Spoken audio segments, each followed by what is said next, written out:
Fried chicken খেতে ইচ্ছে করছে। বাসায় মুরগি নেই, তো এখন কি করব? তো আমি কেএফসি এর স্টাইলে বিএফি বানিয়ে ফেলেছি। তো আসসালামু আলাইকুম এভরিওয়ান, সবাই কেমন আছেন? আশা করছি সবাই খুবই ভালো আছেন। প্রতিবারের মতো ওয়েলকাম জানাচ্ছি আমার ইউটিউব চ্যানেল এবং ফেসবুক পেজে। তো আমি বিএফি কেন বলেছি কেএফসি এর বদলে? যদি আমি ব্যাখ্যা করতে চাই তাহলে মেলা সময় চলে যাবে।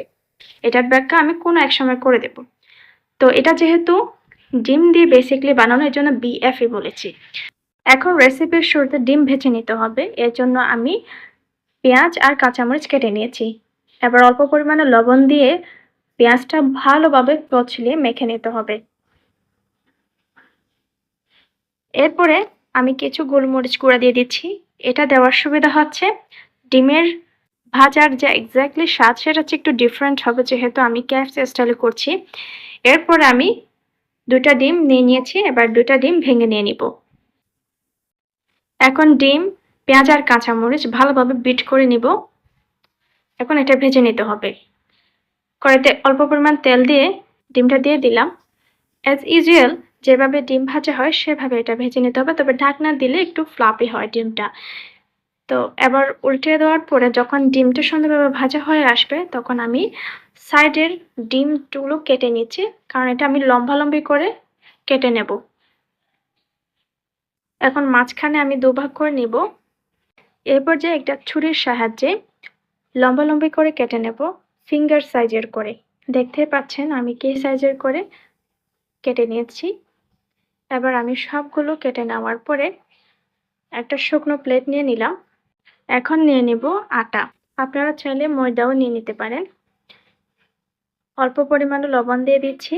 এরপরে গরম মশলা অল্প পরিমাণে, মরিচ গুঁড়া অল্প পরিমাণে, একদম পরিমাণ মতো কালারের জন্য হলুদ গুঁড়া নিয়ে নিলাম। এবার এটা ভালোভাবে মিক্স করে নিতে হবে। শুকনো উপকরণগুলো, মশলা আর ময়দা বা আটা সুন্দরভাবে মিক্স করে নিতে হবে। সবগুলো যখন মিক্স হয়ে আসবে তখন আমি আরেকটা বাটি নিয়ে নিয়েছি। এখন আবারও কিছু আটা নিয়ে নিচ্ছি। নেওয়ার পরে আমি লবণের বদলে বিট লবণ ইউজ করছি। এখন আমি ম্যাজিক মশলা যেহেতু নেই, এর জন্য আমার একটা নুডলসের মশলা ছিল, ওইটা দিয়ে দিলাম। হালকা পরিমাণে মরিচ করে দিয়ে এটা সুন্দর মতো একটা ব্যাটার তৈরি করে নিতে হবে পানি দিয়ে। এমনভাবে ব্যাটারটা তৈরি করবেন যাতে আঠালো হয়, যেন ডিম যখন এখানে দিবেন তখন ডিমের সাথে সুন্দরভাবে লেগে যায়। এখন আমি ডিমটা এখানে মিক্স করব। ব্যাটারে দেওয়ার পরে দেখতে পাচ্ছেন ডিমের সাথে সুন্দর মতো ব্যাটার লেগে গেছে। এখন ব্যাটারটাকে তোলার পরে শুকনো গুঁড়োর মধ্যে সুন্দরভাবে ডিমটা দিয়ে কুট করে নিতে হবে। মুরগি যেভাবে কুট করা হয় এক্স্যাক্টলি সেভাবে কুট করে নিতে হবে। দেখতে পাচ্ছেন আটার গোলাটা সুন্দরভাবে ডিমের মধ্যে মেখে গেছে, ডিমটাই দেখা যাচ্ছে না। ওই রকমই গোলা বানিয়ে নিতে হবে। আমি সবগুলো বানিয়ে নিয়েছি। এবার এটা ডুবো তেলে ভেজে নিতে হবে। এজন্য একটা কড়াইয়ের মধ্যে অনেকগুলো তেল দিয়ে দিলাম। যখন গরম হয়ে আসবে তখন কুট করা যে ডিমটা সেটা আমি দিয়ে দিব। এখানে আমি 2 ভাগে করে ভেজে নেব। কড়াইয়ের মধ্যে প্রথমে যতটুকু হয় ততটুকু দিয়ে দিব।